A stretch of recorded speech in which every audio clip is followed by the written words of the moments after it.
Thanks so much for tuning into Talking Point. I'm your host, Neeraj Shah. 2022 thus far has been a pedestrian year at best and a brutal year at its worst for select bands, select portfolios, and select sets of stocks.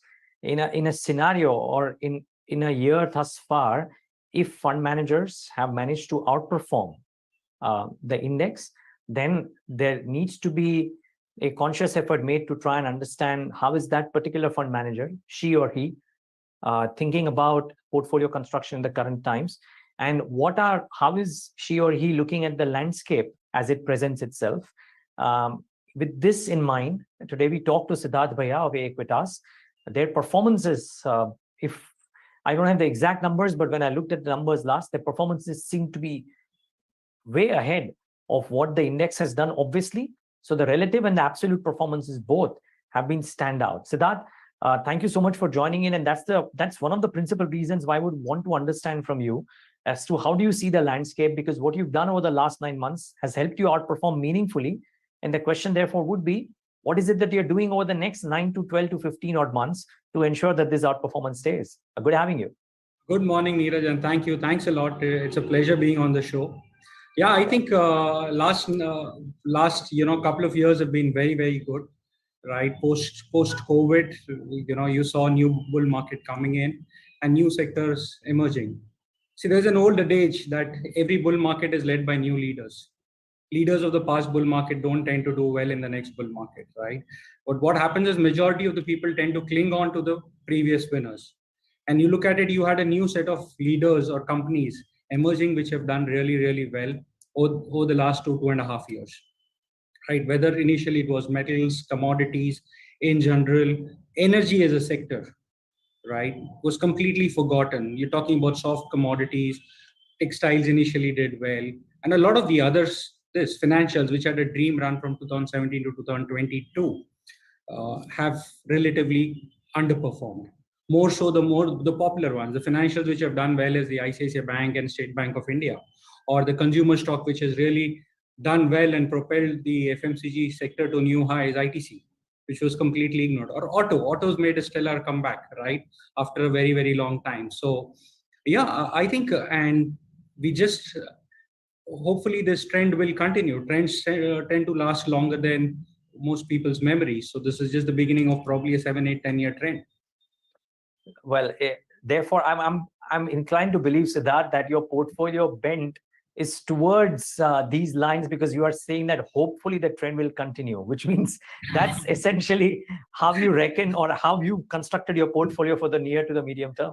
So, Neeraj, the future is uncertain, right? So we cannot say with certainty what is going to happen, right? But infrastructure as a space looks very, very attractive.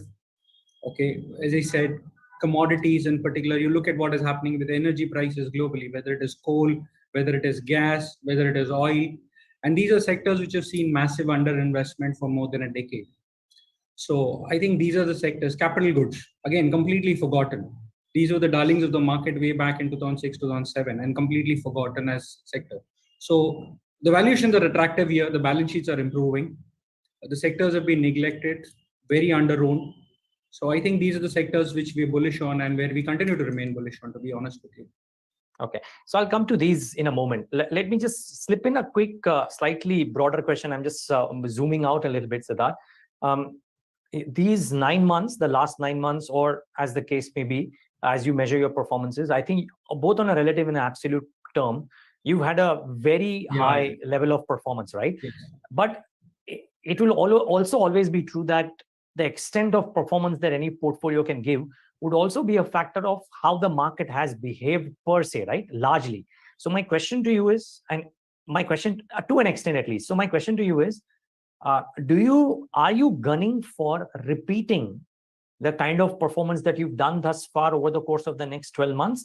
Or do you believe that market-wide, because of global pressures or otherwise, market-wide returns might be lower, and therefore on relative terms you may outperform, but on absolute terms you will have to temper your expectations? Which camp are you in? So Neeraj, every time Virat Kohli goes into bat, he wants to score a century.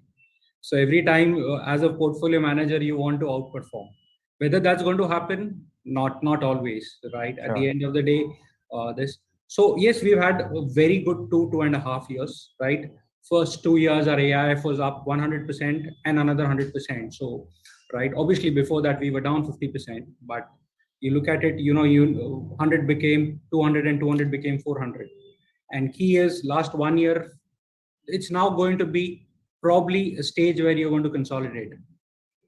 I don't see a tearaway or a runaway bull market, right? Globally, domestically, yes, while our companies are reporting very good numbers, on an average, companies in our portfolio reported 50% PAT growth this quarter. And when I look at the valuations, I look at most of our portfolio is sub 10p multiple. And a lot of these companies are industry leaders. So, but yes, globally, macros are really, really bad. You're looking at a deep recession in Europe, right? US is also going through a tough time. China is going through a very bad time. So look, we're joined at the hip to the world. So I'd be more cautious than be very optimistic or be wildly bullish at this point in time. India looks very good. We are very well placed, but you need to be. The three stocks that went up yesterday were which went up massively yesterday were Suzlon, R Power, and Jaycorp Dish TV. and Dish TV. So scares me. Okay. So here's the other question, right? I mean, there are different people saying different things about this, and different portfolio managers have different approaches. There are some who are saying that we are actually sitting on a bit of cash right now, simply because while India looks very strong, there is this heightened fear of what would happen, arguably because of QT, recession, etc. And with India's strong performance as well, the markets are likely to come down because they'll follow what the world is doing, and they will take the advantage then. My question to you is, are you trying to time, or are you fully invested currently? So we're more or less largely invested, right? We've probably created a little bit of cash in our AIF. We have close to 7% cash. In our PMS, in our offshore fund, we are fully invested. The point is, I look at the micros, I look at the results of the companies, I look at the balance sheets. They're very good. The outlook, the body language from the management and the companies is very strong. Yes, but as I said, the markets are always uncertain, and at this point in time, the uncertainty with relating to what is happening in Europe, but particularly with coal prices and gas prices. Coal is at $440, so it's a lot of countries are bleeding very badly because of this. See, we are again this for Neeraj year is oil prices, right? We are one oil shock away from us also going into problem. And I don't know at this point in time what is happening. Coal has gone up to $440. Gas prices. It's a weird world. You've never seen anything like this, and it all boils down to the amount of quantitative easing that was done post COVID, right? So very difficult to take a call. As I said, micros look good, but macros, yes, are worrying. Yes, indeed. So you're sitting on a little bit of cash, but because you are looking at balance sheets, body languages, and the results, I think that tempts you into staying invested into themes that you believe in. So let's start off with, is that correct? Sorry, you wanted to say something? Yeah, sorry. Yes, go ahead. Yeah. So let's start off with some of these, right? So I think maybe even before Ruchir Sharma kind of said that oil is the new data for this decade, other people were already talking about it in bits and pieces. Maybe this became the headline, right, per se. But so my question is, do you reckon that energy as a theme has legs to stay stronger for longer? Why so? And within that assumption or hypothesis, what are the nuts and pulls and pressures around the Indian energy theme?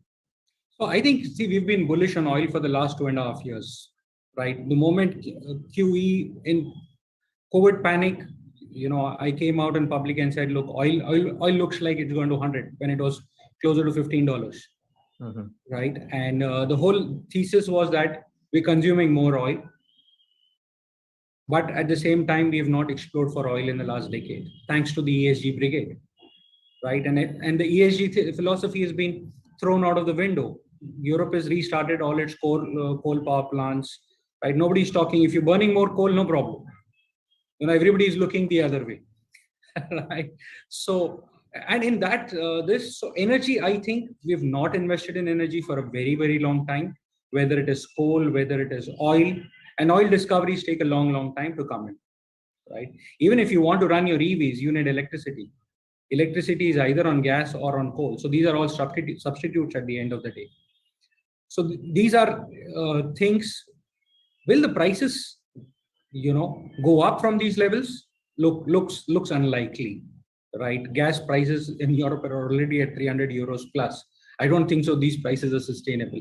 If these prices sustain, then we are all headed for a massive recession. But they are going to remain higher, and they ought to remain higher so that you will get more investments into those sectors, right? So crude since the beginning of the year has been hovering around $100 plus. It's not gone down, right? Demand is increasing. We're all aware of what the traffic scenario in Bombay is. While you have a lovely picture behind you of the Worli ceiling, but the traffic is not what it shows in the picture. True. So demand is going through the roof. Auto demand in the country is strong. While EVs might come in, I don't think so. In the short run, they're displacing the combustion engine. So it is going to take time. Energy as a theme will do well over a period of time. Would Indian companies, which typically get impacted by some or the other government regulation out there, also be able to outperform? Will they attract money, or is it a difficult call to make, Siddhartha? PSUs, as I said, see, Neeraj, we were discussing the other day, and I told you, Coal India's are very on Saudi Aramco. They produce nearly 800 million tons of coal a year, right? But a lot of it is sold via, linkages and to power plants at highly subsidized rates. So the point is, PSUs, as of this, look at ONGC, never made money, never made money for the shareholder. So clearly we want, but there are a lot of other plays as far as oil, as far as coal is concerned. You could look at material handling companies, you could look at capital goods companies, you could look at pipe companies. So there are a lot of plays, drilling companies. You can look at ancillary companies. Unfortunately, we don't have direct plays which we can benefit of. Coal India is a behemoth, according to me, highly undervalued. If it was a private company, I think I shudder to think what the market capitalization would be. Okay, but you are refraining from playing the PSUs directly, arguably, and you are playing it through the ancillary themes, yes, right? In some sense. Yes. Okay. What would be the best way according? Because again, there's a very varied way to play this, right? What's the best way according to you of playing this energy theme? What amongst the ancillaries? I mean, do you reckon has a longer runway? So looking at material handling companies, a lot of the material handling companies have shut shop in the last decade. The likes of McNally, TRF, Tractors India. These companies have become very, very small portion of there. So there are hardly 2 or 3 players which are left in the material handling space, right? We've got aggressive targets as far as coal mining is concerned. We're talking about underground coal mining. We're talking about more refineries coming up, right? Investment. See, when are globally oil companies going to make investments? Only when they make profit. So you are going to see whether it is pipes, whether it is EPC, it could be the likes of Larsen and Toubro and BHEL and so many of these other things. You're going to have to spend a lot more on infrastructure, right? We all see what has happened in Bangalore and what keeps on happening in Mumbai every year. So Bangalore, welcome to Bombay. So we will have to spend on infrastructure. We will have to spend on public transport. So these are sectors which are where you could play.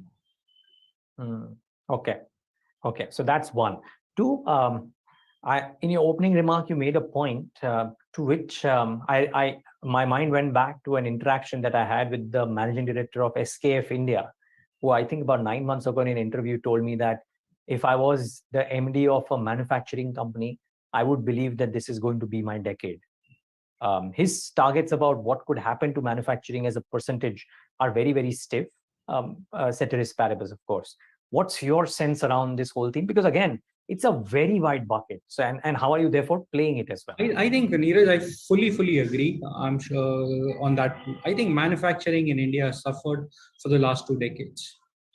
Right? We had a lot of imports coming in from China. Manufacturing was really struggling. So a lot of things have happened over the last couple of years. First came in COVID, right? Then we had the border issues with China, right? The government came up and said, okay, we want to become more Atmanirbhar.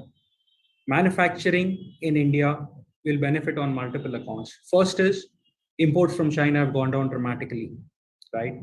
Second, domestic demand in India is very strong. You look at auto industry, 6-month order backlog, right? And no shortages right now. Earlier you could blame it on the shortages, but this is strong demand, right? So auto plays a significant role as far as our GST collection is concerned. It's the biggest contributor to GST.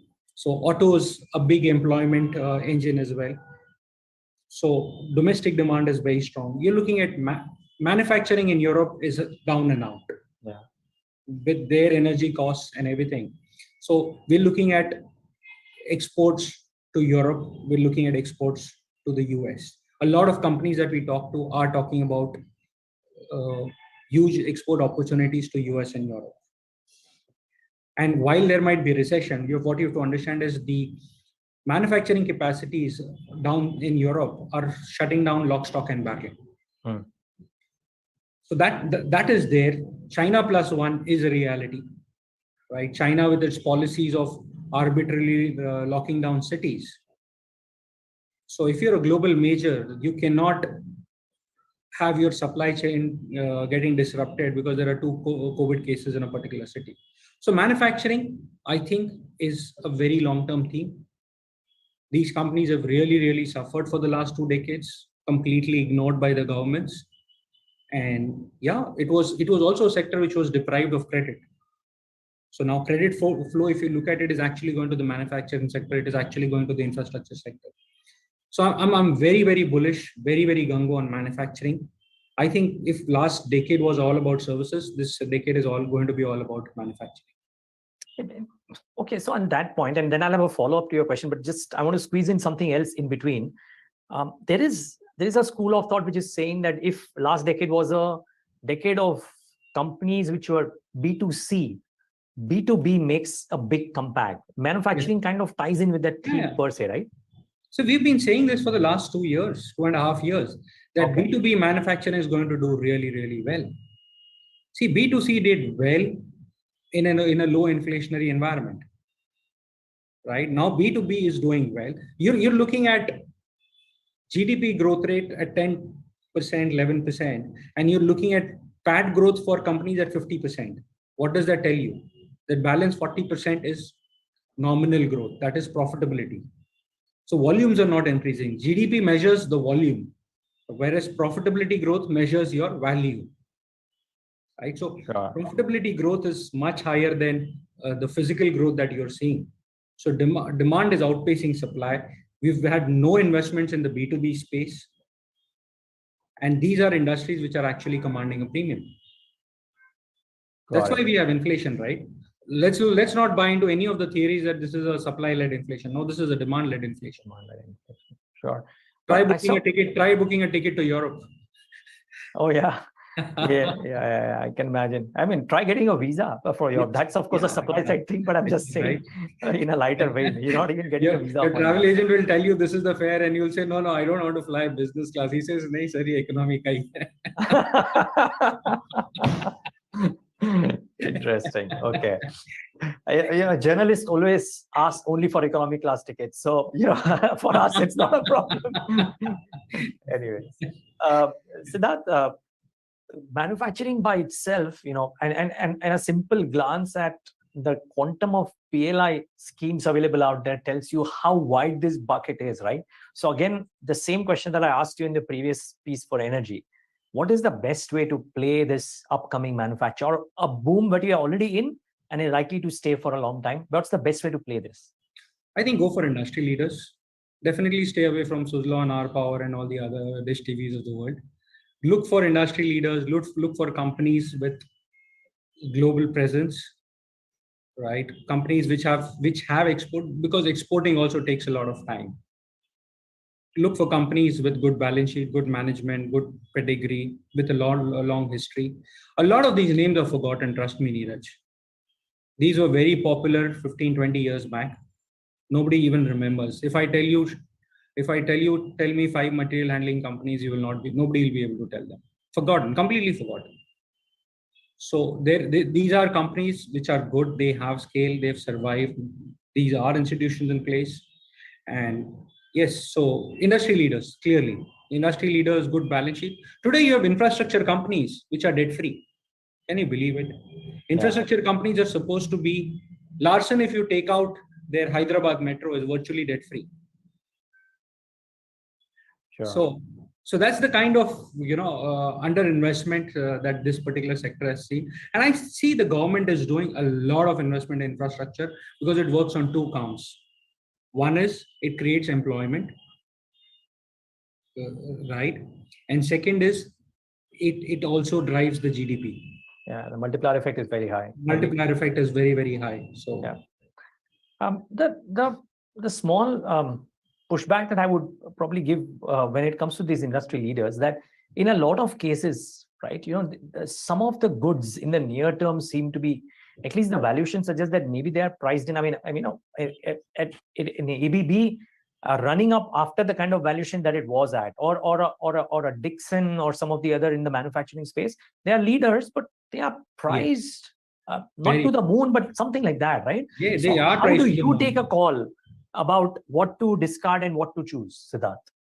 So I'll be honest with you, Neeraj. As I said, our portfolio is still sub 10p multiple as of today.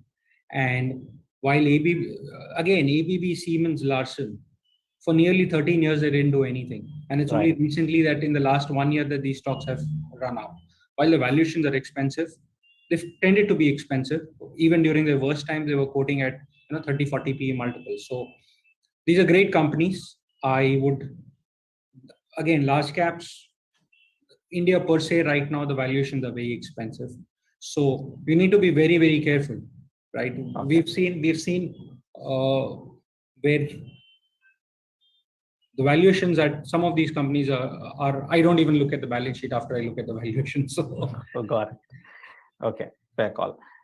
Is there a possibility of a input cost led shock resurfacing again? I mean, commodity themes or something like that, which could kind of put a spanner in the wheels of these? So what has happened is, as far as there are on and off cases. Look at textiles. They're really suffering with oil price, with cotton prices at 95, 96,000. I believe more than 40, 50% of the spinning mills have already closed down. So we need to be aware of that. Let me be honest with you, right? One of the reasons why we always had infrastructure stocks and capital goods stocks in our portfolio, and we had metals as well, right? So while metals were doing well, these stocks were not performing well. Once metals, corrected, these stocks have more than double, tripled in the last 4-5 months. So you'll have to have a balanced portfolio at the end of the day. And yes, you could be in for shocks left, right, and center with gas, crude, coal, right? So it's a very dynamic world that we are living in. It's always dynamic, but this time it's crazy. Who would have thought that countries like Germany would get into recession, or that Germans would have to switch off their air conditioners or heaters, right? It's a very mummy boldi thi. Yeah, and Siddharth, sadly for them, the worst of the winter is yet to come. I hope it's not as terrible a time as it seems to be right now, but or it seems to suggest right now. Is the point. As I said, it's a direct outcome of a lot of things, particularly QE, and yes, it is what it is. So yeah.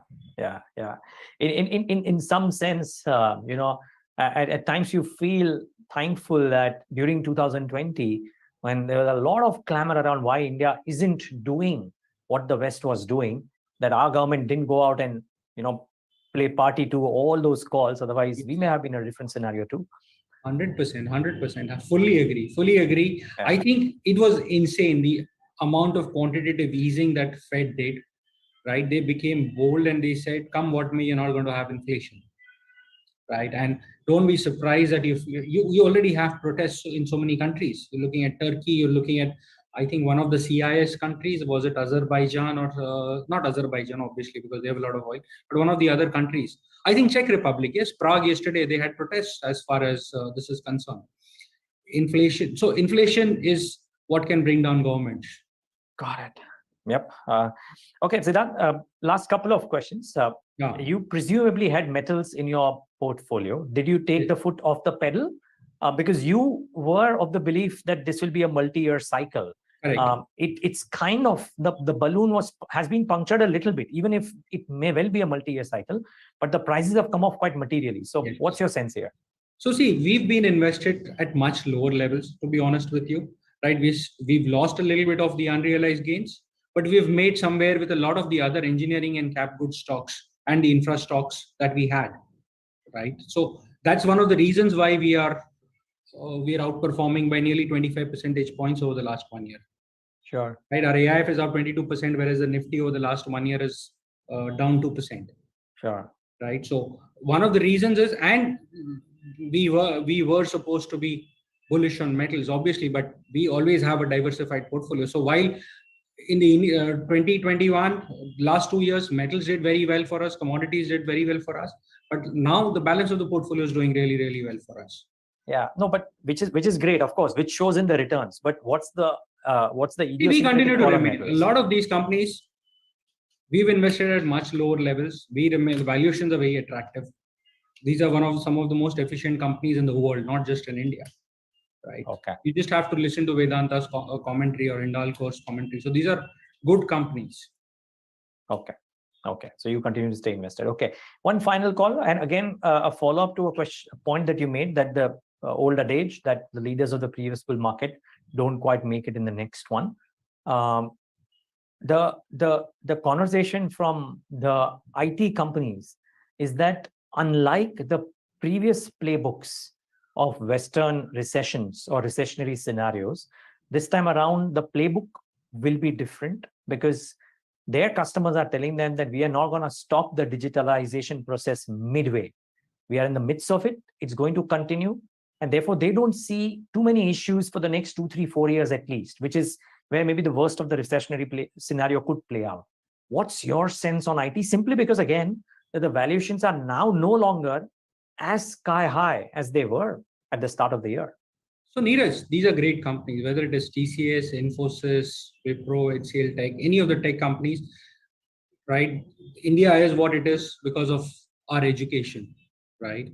I was recently in Maldives and I had somebody who was from Bangladesh, right? And he said the reason Indians do so well is because you focus so much on education. And that's, the IT sector is a clear example of that, right? Globally, or if you look at it. The point is on the valuations. And listen, they derive their revenue from NASDAQ listed companies. Significant portion of the revenues. The NASDAQ over the last 1 year is down 24%. And if you take out the big five, the returns are even much lesser. A lot of this funding spree or the IT spend was driven by free global money, the venture capitalists and the private equity players, right? So if some of these companies, whether Zomato and Paytm, have to reduce their losses, they will have to cut down on their spends. And this will have an impact globally, and this will have an impact on IT companies. So great companies, valuations, they have had a massive run up. Valuations are still not comfortable for me, but as I said, who knows? So, they might still do well. Errors of omission don't cost you that much. Fair call. Great. Siddharth, this was lovely talking to you. Thank you so much. I know we stretched it a little bit, but lovely talking to you today. Same here. Thank you, Neeraj. It was a pleasure being on the show. Yeah, same here. And viewers, thanks for tuning into this leg of The Talking Point.